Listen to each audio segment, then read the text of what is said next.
How was your week? I'm sure most of you will sit there and say, yeah, it was really good. Yeah, it was okay. It wasn't so bad. Or, it kind of stunk. But such is life. Well, if you're part of the Chicago Bears, you probably answer that in a much, much different way. Let's just take a look at the week so far for this dumpster fire that is quickly becoming the Chicago Bears 2023 season. You look at the way the previous week ended, that tough loss to Tampa in week 2, 27-17, or whatever the fuck it was. I'm trying to put that out of my mind. But you're like, oh boy, the Bears are 0-2. Here we go again. And oh, yeah, like, you got to wait 7 days for your next game. So you're going to have all types of worry and all types of drama. And you thought the internet, social media drama was going to be off the hook for this Bears team just based off of the results of the first 2 weeks of the season, particularly the Sunday matchup against Tampa. Ha! Let's recap what's happened. Now, it already felt kind of odd that Alan Williams took leave from the team before last Sunday and wasn't there. But then you find out that Alan Williams not only took leave of the team for week 2, he's taking leave from the team permanently as he has resigned as defensive coordinator of the Chicago Bears. Which, of course, the manner in which was done, then you started to get some of these reports coming out that were all types of all over the place. Did the FBI raid his house? Did they also raid Hallis Hall? Is it really dirty, like, porn pictures that aren't just, like, normal, acceptable porn? But you get where I'm going, but I'm not going to say it kind of deal, right? 2, is it drug charges? Is it this? Holy shit! And then, of course, the Bears being Bears football, handled it about the way you would typically fucking expect. Instead of getting out in front of the story and trying to manage the media and communicate as clearly as they could and say, hey, you know what? We thank Alan Williams for his time. He is stepping away. We wish him the best and his family the best going forward. We will soldier on, and it is on to Kansas City. You didn't even get that. Like, I think today you might have got a little bit of a begrudging response from Eberflus about a question around, like, was he going to miss the friendship or something? It was something like that, right? He didn't give a little bit of an answer. But the way the Bears handled this the past 48 hours, what a fucking shit show. Like, they wouldn't even sit there and talk about whether Alan Williams, at least Eberflus wouldn't, we'd talk about whether Alan Williams had even actually resigned. And then nobody at no point in time was sitting there, it's like, we're on to Kansas City. Have you talked to the players and addressed them? Initially, no, they hadn't. Then you got rumors talking about, did Peanut Tillman call the Bears organization and let them know? Did Hallis Hall get fucking raided?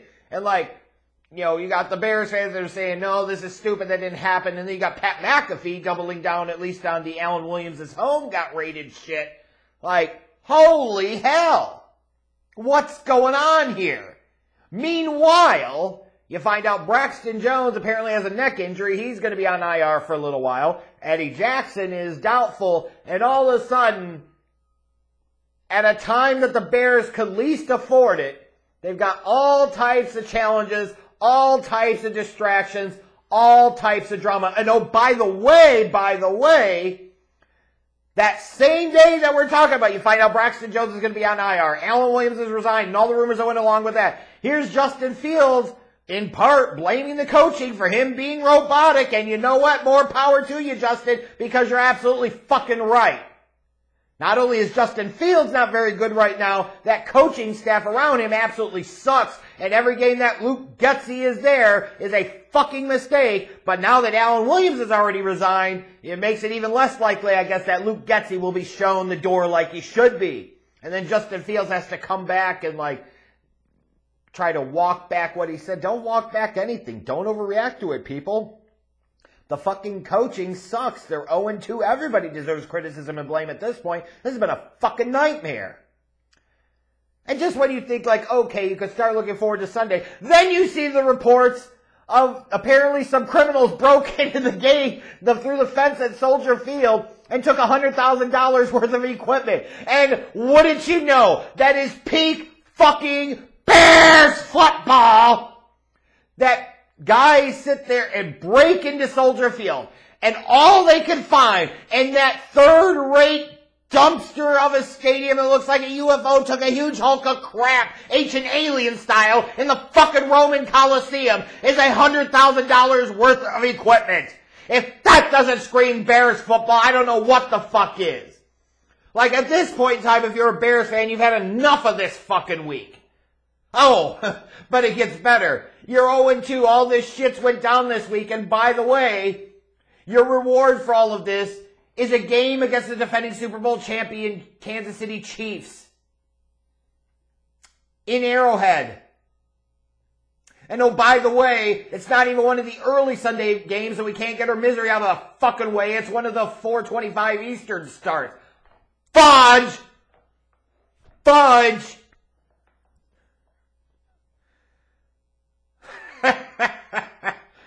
Bears football! What can you even say at this point? I mean, seriously. How are you going to analyze this game? The Chiefs come in, they lost week 1 in a close matchup against the Lions, held off the Jags in week 2, they won. So they're 1-1. They're the defending champs. They've got Patrick Mahomes. They've got a first ballot Hall of Fame quarterback. They've got Andy Reid, a first ballot Hall of Fame head coach with a couple Super Bowl titles to his name. They've got Travis Kelce, another probable first ballot Hall of Famer. And the Bears they've got Justin Fields. And oh man, seeing the mental gymnastics throughout the week of the dopey positive side of Bears social media, Bears fandom internet, as they're talking about trying to blame, Justin Fields, and maybe coming to realization that, he kind of sucks. But then, as they circle the wagons, all of a sudden it's back to, now we're going to blame the organization. We're going to blame the organization. The same organization, by the way, that 4 or 5 months ago, they were sitting and topping off, fucking talking about King Poosh, give him his fucking crown. Here's an idea, dumb dicks. How about this? Just entertain this for a moment. Yeah, the organization is a big reason why the quarterbacks the Bears draft always fail. Did you ever take into account for a moment that part of the big problem there is that they always draft the wrong fucking quarterback? So you take the wrong quarterback, put him into a bad situation, give him the wrong coaching, give him the wrong infrastructure. Of course it's going to always fucking be a disaster, and nothing's ever going to change as long as the Crypt Keeper lives and Goofy George is running the show in Chicago. Period. What do you have if you're a Bears fan right now, honestly, to hold on to say that the Bears have any shot in the fucking world in this game on Sunday? Well, you never know. Patrick Mahomes could sit there and choke on a frog leg, his cannibal ass, and Kermit can't play Sunday afternoon. Hey, crazier shit has happened, right? Sammy Sosa once threw out his back, sneezing. Maybe Andy Reid, ends up in a Kansas City restaurant enjoying too much barbecue and cheeseburgers, and he decides he's not going to come to the game. Maybe Travis Kelce gets arrested trying to stalk Taylor Swift. Who the fuck knows? What do you fucking have here? Oh, Matt Eberflus is calling the defense. Okay, so they're going to blitz a little more and still not get home to the quarterback.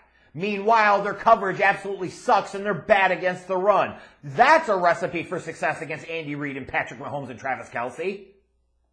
And then offensively, now you've got Lucas Patrick and Cody Whitehair, who already suck. Braxton Jones is out, so what are you going to put Larry Borum at left tackle? It's a fucking nightmare. Is Nate Davis even going to play? Do you even want him to at this point? Just total and complete shit show. What's your hope if you're a Bears fan? Is that Justin Fields just totally forsakes the pass and he just runs like a madman for 150 yards on Sunday? That's probably the only fucking hope you got, is that the Bears run, typical gutless, gutsy, put him up, we're going to run the ball, we're going to shove it down their throats. That's the only fucking chance they would have to even keep this thing close and have a chance at winning. They'd have to run 85% of the fucking time. Because even if you put Justin Fields in a good spot, which is rare in this offense, to throw the goddamn football, he still won't pull the trigger because he's gun shy as shit. He's Justin Fields Shitsky. That's what he is. So do I have any positive hopes for this fucking game on Sunday? No. The perfect cap on this week would be the Bears getting rolled by 30. And that feels a lot more likely right now than the Bears playing a close game here.